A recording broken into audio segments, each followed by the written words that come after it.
যে আমরাও ট্রেনে যাতায়াত করতে গেলে শুনতে পাই যে ট্রেনের যারা হাউসকিপিং স্টাফ আছেন তারা কেউ রেলের এমপ্লয়ি নন, তারা আইআরসিটিসির মাধ্যমে নিয়োগ করা একেবারে অস্থায়ী চুক্তিভিত্তিক কর্মী। 3-4 হাজার টাকা 5,000 টাকা মাইনে পায়। তারপরে কিছু মানুষ ট্রেনে যাত্রা করতে গিয়ে বেডরোল চুরি করে নিচ্ছেন। সেই জন্য এই 4-5 হাজার টাকা মাইনে পায় যে মানুষগুলো 12-14 ঘন্টা 16 ঘন্টা টানা 3-4 দিন ডিউটি করে, তাদের ওইটুকু মাইনে থেকে এই টাকাটা কেটে নেওয়া হয়।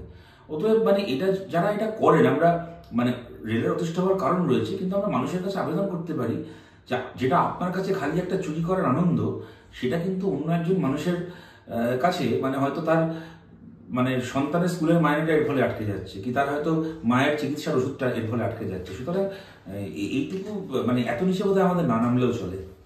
বাংলাদেশের বিভিন্ন জায়গায় মানে আমাদের যে বাংলা লাগোয়া যে বর্ডার এরিয়াগুলো রয়েছে, প্রচুর জায়গা রয়েছে যেখানে কিনা এখনো কাটা দিয়েও বর্ডারগুলো নেই, এবং এইটা নিয়ে তো একটা দুশ্চিন্তা করেছে। দেখুন, সমস্ত জায়গাতে কাঁটাতার দিয়ে বর্ডার থাকা সম্ভবও নয়। এই যে ধরুন ইছামতি নদী, বাংলাদেশ এবং ভারতের বর্ডার, আপনি নদীর ওপর কি কাঁটাতার দেবেন?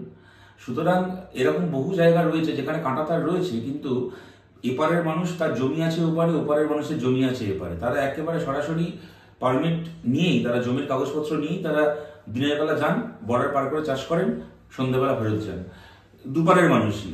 সুতরাং এইগুলো আছে, এই সমস্যাগুলো আছেই।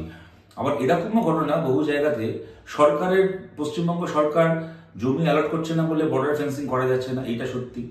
অনেক জায়গাতে দেখা গেছে যেখানে যেখানে বর্ডার ফেন্সিং হয়েছে সেখানে বিএসএফ এরও কিছু ভূমিকার জন্য সেখানকার স্থানীয় মানুষের মধ্যে চলে এসেছে একটা ব্যাপার, যে আমি গতকালই ছিলাম একটা এলাকাতে, কোচবিহারে পরশুদিন, মার্জনা করবেন, দিনাজপুরের একটা জায়গাতে পরশুদিন, সেখানকার মানুষজন বলছেন যে এখানে তিনি ওপারে চাষ করতে যাবেন, তার পারমিট তার একদম ভারতের আইন, বাংলাদেশের আইন বলে দিচ্ছে তিনি গিয়ে করতে পারেন সেটা, তার জন্য বিএসএফ ক্যাম্পে 2 ঘন্টা ঝাঁট দিতে হবে, তারপর তাকে ওখান থেকে এটা করার জন্য ছাড়বে। সুতরাং এই জুলুমবাজিগুলোও রয়েছে।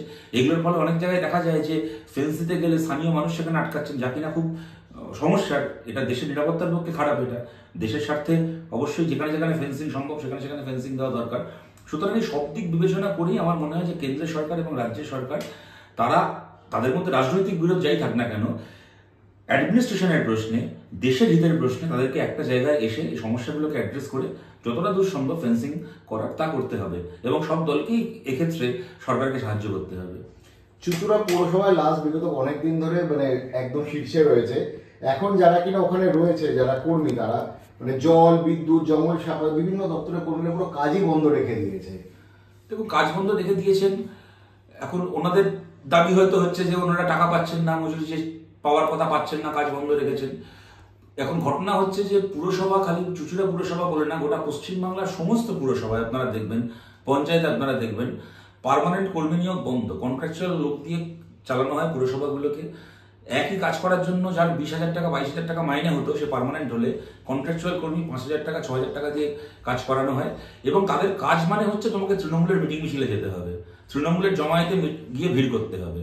আপনারা দেখেছেন যে মুখ্যমন্ত্রী স্বয়ং রাজ্যের মুখ্যমন্ত্রীর মঞ্চ থেকে বলে যে লক্ষ্মীর ভান্ডার পেয়েছে যারা, তারা কেন কাজে মিটিংয়ে আসেনি, যারা 100 দিনের কাজ করছে তারা কেন মিটিংয়ে আসেনি, যারা হচ্ছে মিউনিসিপ্যালিটির অস্থায়ী কর্মচারী তারা কেন মিটিংয়ে আসেনি। এইভাবে তৃণমূলের মিটিংয়ে জমায়েত করানো হয়। এবার একটা মানুষকে আপনি মাইনে দেবেন 5-6 হাজার টাকা, তার চাকরি পার্মানেন্ট করবেন না, তাকে দিয়ে তৃণমূলের মিটিং মিছিল করাবেন। তিনিও জানেন যে মিটিং মিছিলে যাচ্ছি, আমাকে টাকা দিতে হবে, কাজ আমি কেন করতে যাবো। এই সিস্টেমে চলছে পুরসভা। তো চুঁচুড়া কেন, গোটা বাংলাতেই এই অবস্থা। রাজ্যের যে আমাদের প্রাণী সম্পদ বিকাশ দপ্তরের মন্ত্রী স্বপন দেবনাথ গতকাল তাকে একটা মিলন সভা উৎসবে গেছিলেন, তাকে তখন তাকে শ্রমিক নেতা বলা হয়েছে। তিনি ফোর্স করে বলছেন আমি শ্রমিকের সব বুঝি না, আমি কি করে শ্রমিক নেতা হয়ে গেলাম। ওনার এই সততাকে আমরা স্বাগত জানাচ্ছি, কিন্তু তৃণমূল কংগ্রেস তো আমাদেরকে দেখিয়েছে যে মোটামুটি বার্ধক্যজনিত অসুখে ভোগা যুবনেতা, জীবনে কোনোদিন স্কুলের ক্লাসরুম কি কলেজের ক্লাসরুম কি ভেতর থেকে কেমন দেখতে হয় জানে না, চিটফান্ডের মাইনে পাওয়া, পাড়ায় প্রমোটিং করা ছাত্রনেতা, এসবই দেখেছি। যে ছাত্র হতে গেলে ওদের মানে ছাত্রনেতা হতে গেলে ছাত্র হতে হয় না, যুব নেতা হতে গেলে যুবক হতে হয় না, তো শ্রমিক নেতা হতে গেলেই বা শ্রমিক হতে হবে কেন?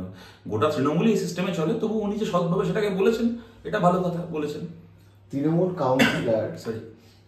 কাউন্সিলর পেশায় শিক্ষক, তার দোতলা বাড়ি রয়েছেন, কিন্তু তার স্ত্রীর নামে একদম পুরো মানে হাউস ফর যে বাড়ি রয়েছে তার ভাই মানে বাড়ি পেয়েছে। দেখুন, এটা গোটা পশ্চিমবাংলার তো এই অবস্থা। এবং এইখানে আপনারা দেখেছেন যে একদিকে তৃণমূল কংগ্রেসের যাদের 2তলা 3তলা 4তলা বাড়ি রয়েছে, কলকাতা শহরে 2টো ফ্ল্যাট রয়েছে, তাদের নামে বাড়ি আবাসের টাকা স্যাংশন হয়েছে, তাদের নামে আবাসের টাকা বরাদ্দ হয়েছে। আর মুর্শিদাবাদে গতকালের ঘটনায় আমরা দেখলাম যে সত্যিকারের গরিব মানুষ, তাকে আবাসের ঘর দেওয়ার জন্য তার কাছ থেকে টাকা তোলা হয়েছে, তারপরে সে ঘর পায়নি, সে যখন নিজের টাকাটা ফেরত চেয়েছে তাকে পিটিয়ে মেরে ফেলা হয়েছে। এইটা হচ্ছে পশ্চিমবাংলার বাস্তবতা। কিন্তু যে কথাটা আপনাদের এখানে বলার যেটা মনে করাই, আপনাদের মনে থাকবে গত পঞ্চায়েত ভোটের আগে কোচবিহারে মিটিং করতে গিয়ে মমতা বন্দ্যোপাধ্যায় বলেছিলেন যে এইবার থেকে পঞ্চায়েতের যাবতীয় অ্যালটমেন্ট আমি দেখবো নবান্ন থেকে, আবাসের অ্যালটমেন্ট থেকে শুরু করে 100 দিনের জব কার্ডের অ্যালটমেন্ট থেকে শুরু করে নবান্ন থেকে উনি দেখবেন। তো মমতা বন্দ্যোপাধ্যায় আপনি নবান্ন থেকে এটা দেখছেন তো, যে স্কুল টিচার, কাউন্সিলর, তার বউয়ের নামে আবাসের টাকা স্যাংশন হবে, আর যে মানুষ গরিব মানুষ তার সত্যি টাকাটা পাওয়ার কথা তাকে পিটিয়ে খুন করবে তৃণমূল, এটা আপনি নবান্ন থেকে দেখে করাচ্ছেন তো, যে কিছু লোক টাকাটা পাবে, পেয়ে আপনাকে নবান্নে কাটমানি পাঠাবে, আর যে কাটমানি পাঠাতে পারবে না সে তৃণমূলের হাতে মার খেয়ে মরবে। সুতরাং এই যদি মুখ্যমন্ত্রী হয় তো তার রাজত্বে যা হওয়ার তাই ঘটছে। কংগ্রেসের এত পিড়াপিড়ি সত্ত্বেও, মানে এত করে বলা, এত কিছুর পরেও আজ কিন্তু ফের ইন্ডিয়া জোটের বৈঠকে তৃণমূল অনুপস্থিত। দেখো, কংগ্রেসই বলতে পারবে তৃণমূল কংগ্রেসকে নিয়ে আমাদের মূল্যায়ন এবং জাতীয় কংগ্রেসের মূল্যায়ন মেলে না, এটা আপনারা সবাই জানেন, এটা রাগঢাক গুড়গুড় করার কোনো ব্যাপার নেই। তৃণমূল কংগ্রেস কখনোই ইন্ডিয়া জোটের কোনো বিশ্বাসযোগ্য শরিক হতেই পারে না, এবং আজকের পরিস্থিতিতে আরোই না, কেননা এখন তৃণমূল এবং বিজেপির উভয়কে দরকার। তৃণমূলের বিজেপিকে দরকার, কেননা ওদের সমস্ত নেতা ইনক্লুডিং ওদের ভাইপো সবার নামে সিবিআই ইডি কেস চলছে, অতএব ভাইপোকে খাঁচার বাইরে রাখার জন্য তৃণমূলের বিজেপিকে দরকার। আর বিজেপিও যেহেতু এখন মাইনরিটি গভর্নমেন্ট চালাচ্ছে, আগের মতো 300-এর উপর আসন নেই, এখন 240টা আসন, অতএব ওদেরও তৃণমূল কংগ্রেসের মতো এই লাইনের মাঝখানে থাকা দলকে দরকার, যারা এধারেরও নয় ওধারেরও নয়, প্রয়োজন মতো এরা ওয়াকআউট করে বিল পাস করতে সাহায্য করবে। এমতাবস্থায় তৃণমূল কংগ্রেস ইন্ডিয়া জোটের বিশ্বাসযোগ্য শরিক হতে পারে না। কিন্তু এখন আমাদের বামপন্থীদের সংখ্যা কম, তৃণমূলের সংখ্যা আমাদের থেকে অনেক বেশি, তাই আমরা এটা আশা করি না যে আমাদের কথা শুনে কেউ তৃণমূলকে জোট থেকে বার করে দেবে। কিন্তু তৃণমূলকে নিয়ে আমাদের যা মূল্যায়ন, দেখুন আমরা তো ঘরপোড়া গরু, ওদের সাথে আমরা পশ্চিমবাংলায় কাছ থেকে দেখেছি, লড়াই করছি, তাই আমরা ওদেরকে যতটা চিনি বাকি দলগুলো চেনে না। তারা চেষ্টা করছে করুক, কিন্তু কি হতে পারে তৃণমূলের ভূমিকা তা আমরা জানি, এবং প্রতিটা ঘটনায় আপনারা দেখবেন যে আমাদের জানাটাই ঠিক বলে প্রমাণিত হচ্ছে। আরাবুল ইসলাম, আজকে তাকে কোর্টের নির্দেশের পর পুলিশ বাহিনী নিয়ে যেতে হলো একদম বিডিও অফিস, এবং তার যে পঞ্চায়েত সমিতি রয়েছে সেখানে, এবং তার দাবি, আরাবুলের দাবি যে সৌকাদের মাতব্বরই এখানে কেউ মানবে না, মানে শাসক দলের নেতা তারা দুজনেই রয়েছে, কিন্তু একজনকে যেতে হচ্ছে একদম পুরো পুলিশ বাহিনী নিয়ে করে পারমিশন নিয়ে। দেখুন, আরাবুল শওকতের মাতব্বরই মানবে না, কখনো শুনি শওকত আরাবুলের মাতব্বরই মানবে না, কিন্তু প্রশ্নটা হচ্ছে ক্যানিং ভাঙড়ে হয় শওকত অথবা আরাবুলের কোনো না কোনো একজনের মাতব্বরই সবসময় কেন কায়েম থাকবে? তৃণমূলের দুটো ক্রিমিনাল, আরাবুল এবং শওকত মোল্লার মতো দুটো ক্রিমিনাল, যে আরাবুল তৃণমূলের একজন কর্মীকে খুন করার অভিযোগে জেল খেটেছে, আর যে শওকত মোল্লাকে স্বয়ং রাজ্যের মুখ্যমন্ত্রী বলেছে যে তুই তো সারাদিন বসে ঘুম বাঁধিস, এরকম দুটো ক্রিমিনালের হয় এর অথবা তার দখলদারি কেন চলবে ভাঙড় ক্যানিং এর ওপর? ভাঙড় ক্যানিং কেন আরাবুল শওকত উভয়ের হাত থেকে মুক্ত হবে না? সেই মুক্ত করার কাজ আমরা করছি, সেই মুক্ত করার লড়াই আমরা মানুষকে পাশে চাই। তার বাইরে দুটো ক্রিমিনালের মধ্যে এলাকা ভাগের যে লড়াই, সেটা ওদের লড়াই, ওরা বুঝুক, তাই নিয়ে আমাদের কোনো বক্তব্য নেই। সিএম বলার পরপরই শুভেন্দু হঠাৎ করে বলে উঠলেন আজকে যখন গেছে পেট্রোল যাওয়ার সময়, যে আমি তো প্রথম বাঘাযতীনের সভা থেকে বলেছিলাম যে শান্তিদূত পাঠানোর কথা। উনি বলছেন কি করে যে আমরা কেউ চুপ রয়েছি, আমরা কেউ কিছু বলছি না? উনি তো নিজেই শান্তিদূত হিসেবে তৃণমূল কংগ্রেসের পক্ষ থেকে বিজেপিতে গেছে, তৃণমূলের পাঠানো বিজেপির শান্তিদূত। উনি শান্তিদূত না সর্ষের ভূত সে তো গোটা বাংলা জানে, বিজেপি হারে হারে টের পাচ্ছে। কিন্তু দেখুন, প্রশ্নটা হচ্ছে দুটো দেশের মধ্যেকার একটা আন্তর্জাতিক একটা প্রশ্ন। তো এখানে শুভেন্দু অধিকারী কি বললো, কি দিলীপ ঘোষ কি বললো, কি ইভেন আমি কি বললাম, কি মোহাম্মদ সালিম কি বললেন, কি অভিষেক ব্যানার্জি কি বললেন, সেইটা এখানে ইম্পর্টেন্ট নয়। ইম্পর্টেন্ট হচ্ছে এখানে একটা আন্তর্জাতিক প্রশ্নে ভারতের সরকারের একটা অবস্থান নেওয়া। এবং দেখুন, আপনারা জানেন যে আমাদের ভারতে যেরকম বিভিন্ন রাজনৈতিক দলের মধ্যে দ্বন্দ্ব আছে, বিরোধ আছে, কিন্তু 47 সাল থেকে আজকে পর্যন্ত একবারের উন্নতি হয়নি।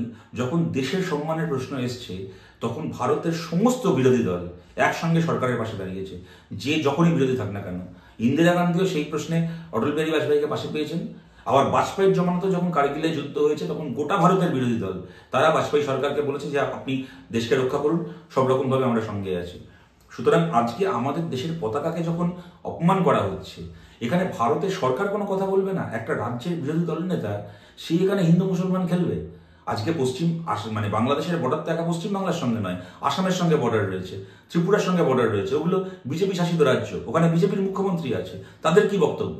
হেমন্ত বিশ্ব শর্মা কোনো কথা বলবেন না তাই নিয়ে, কেননা আসামের বিজেপি হচ্ছে বাঙালি হিন্দু বিরোধী, আসামে বিজেপি বাঙালি হিন্দুকে ডিটেনশন ক্যাম্পে পাঠিয়েছে, ওখানে বাঙালি খেদাও আন্দোলন নতুন করে চলছে। বাঙালি হিন্দুদেরকে আসামের বিজেপি চেষ্টা করছে আসাম থেকে উৎখাত করার। তাই হেমন্ত বিশ্ব শর্মা বাংলাদেশের বাঙালি হিন্দুকে নিয়ে কোনো কথা বলবেন না, শুভেন্দু অধিকারী এখানে উল্টো কথা বলছে।